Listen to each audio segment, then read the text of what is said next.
Бұрын Джеки музыкант болып, музыкалық топта өнер көрсететін, қазір оны азиялық қыран деп атайды. Ол антиквариат пен қазына іздеуші. Бір күні ол Африкаға барып, бір тайпадан көне қылышты ұрламақ болды. Джеки қылыш қадалған мүсінге жеткен кезде абайсызда мүсіннің басын құлатып алады. Ол дереу өз басын мүсін орнына тосады. Сонда жабайылар олардың құдайы тіріліп кеткен деп ойлап, бәрі тізерлеп тағзым етеді. Бірақ бір жабайы артына бұрылып, барлығыны шындықты айтып қояды. Сол сәтте Джеки қылышты алып қашады. Қашып бара жатып, ол төбеден секіріп түсіп, жабайылармен шайқасады.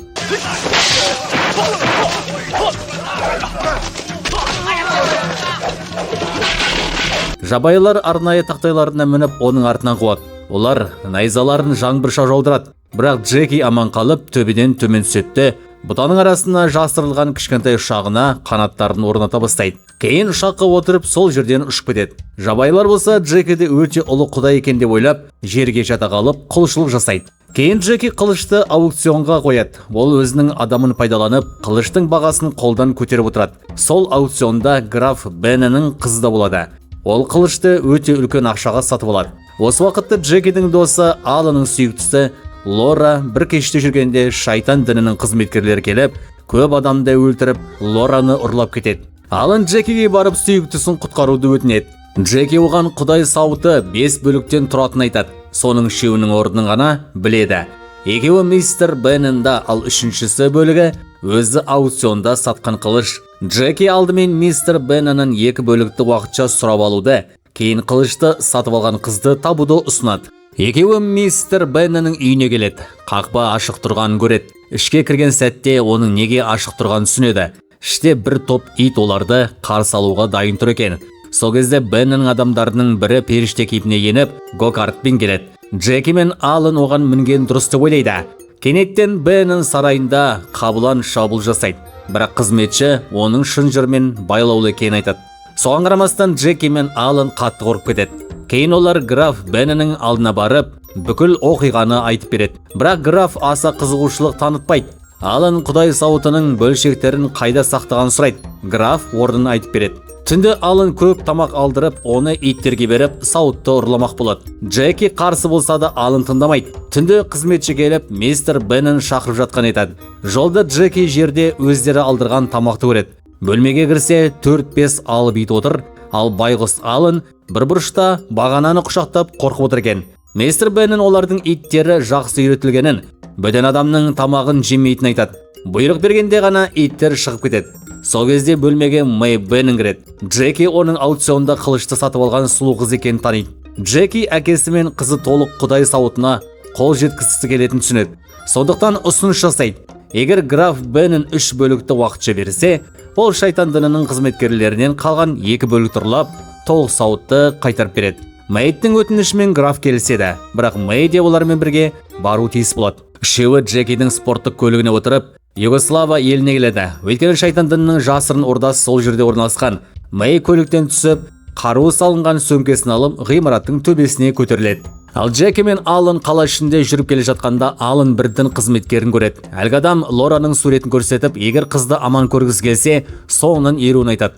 Олар Аланды қаңырап тұрған көшеге алып келеді. Сөмкесін тексергенде құдай сауыты жоқ екенін көреді. Кейін Аланды ұстап әкетпек болғанда, Мэй оларды байқап қалады. Ол оқ атады. Сол кезде арттарында жүрген Джеки әрең аман қалады. Джеки Аланды құтқаруға тырысады. Сөйтіп үлкен төбелес басталады. Бірдің қызметкері темір торға жақындағанда Мэй тағы да атады. Әлгі адам шегінеді.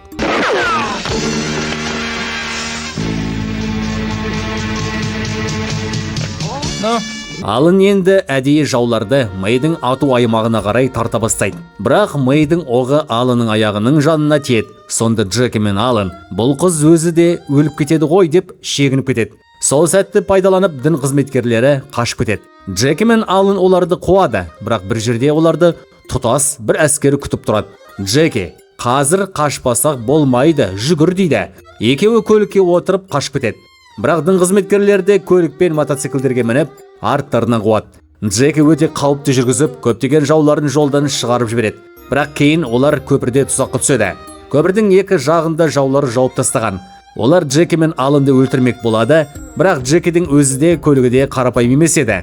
Джеки көліктің ішіндегі батырманы басқанда, көліктің ішінен кішкентай көлік шыға келеді. Джеки мен Алан соға отырып, жаулардың арасынан өтіп кетеді. Ал қарсыластардың көліктері бір-бірімен соқтығысып, қирап қалады. Екеуі аман қалғандарына қуанады. Келесі күні Джеки қонақ үйге барып, даяшыға ақша береді. Даяшы күн сайын дін қызметкерлері базарға келіп, қыздар мен тауарлар жинайтын айтады. Келесі күні Джеки мен Алан шайтан дінінің қызметкерлері болып киініп алады. Олар жүк көлігіне мініп, Лораны құтқару үшін жаулардың базасына аттанады. Бірақ жолда Алан бір қызды байқайды.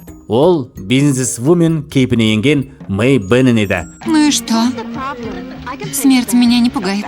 И до такой же степени. Ничего, я тебя научу. Жүк көлігі дін қызметкерлерінің базасын жетеді. Барлық қыздарды түсіріп жатқанда Джеки мен Аланды ішке кіріп кетеді. Бірақ жаулар олардың келгенін біліп қояды. Осы кезде Лораға күштеп есірткі беріп, миын жуып тастайды. Оған Джеки мен Аланның құдай сауытының 3 бөлігін ұрлау бұйырылады. Джеки мен Алан дін қызметкерлерінің қалай сәлемдесетінін білмейді. Сондықтан біреуіне қате ишара жасап қояды.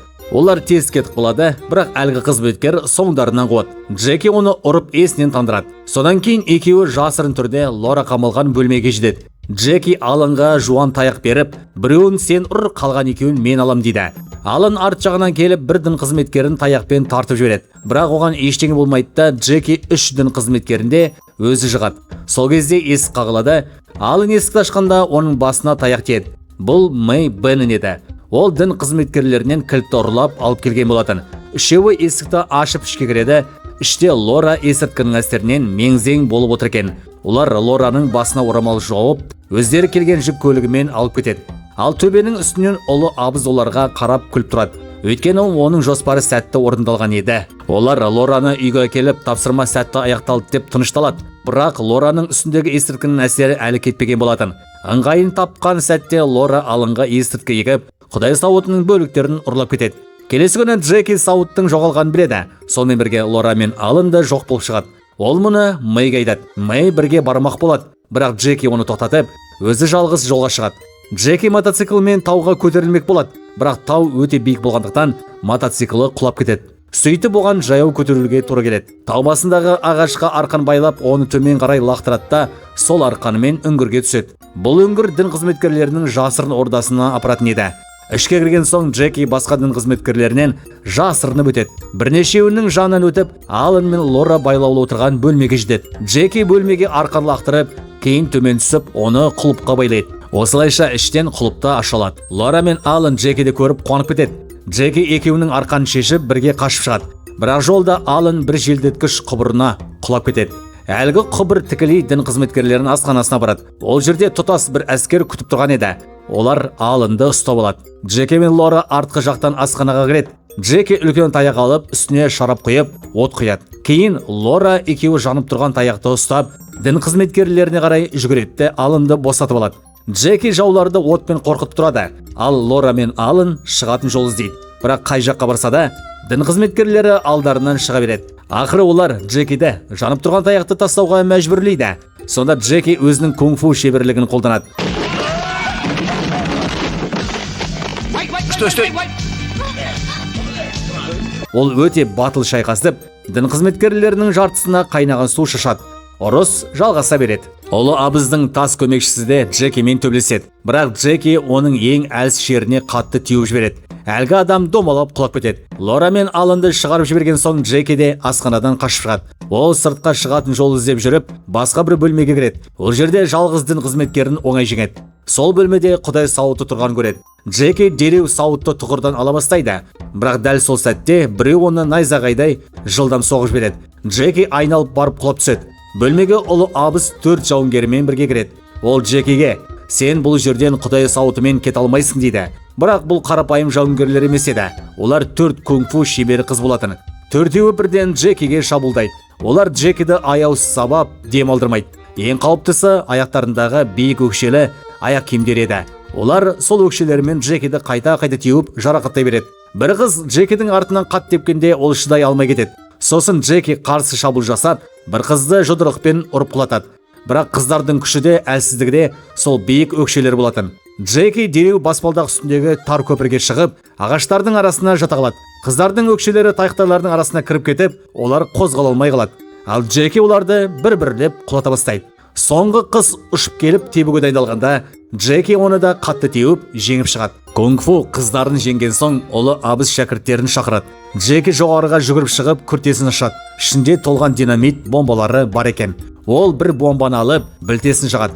Шәкірттер қорқып кетеді, бірақ Джеки бомбаның отын өшіріп тастайды. Шәкірттер қайта шабуыл жасауға дайындалғанда, ол тағы білтені шығады. Алайда бұл жолы кездейсоқ бүкіл күртедегі бомбалардың білтесі тұтанып кетеді. Енді ұлы абыз бен шәкірттердің зәресі ұшады. Джеки қорқып кетіп, бомбаларды жан-жаққа лақтыра бастайды. Бір бомбаны бір шәкіртке жабыстырып жібереді. Әлгі адам ішке қарай жүгіріп барып, жарылып кетеді.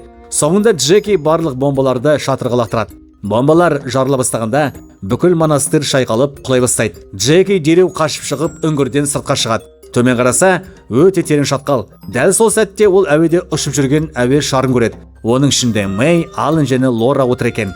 Джеки алау шашатын құралды аяғына байлап, жар тастан секіреді. Ол әуеде қалықтап барып, дәл әуе шарына қонады. Ал монастыр Құдай сауытымен бірге жер астында қалып қояды. Бірақ Джеки мен достары аман қалды.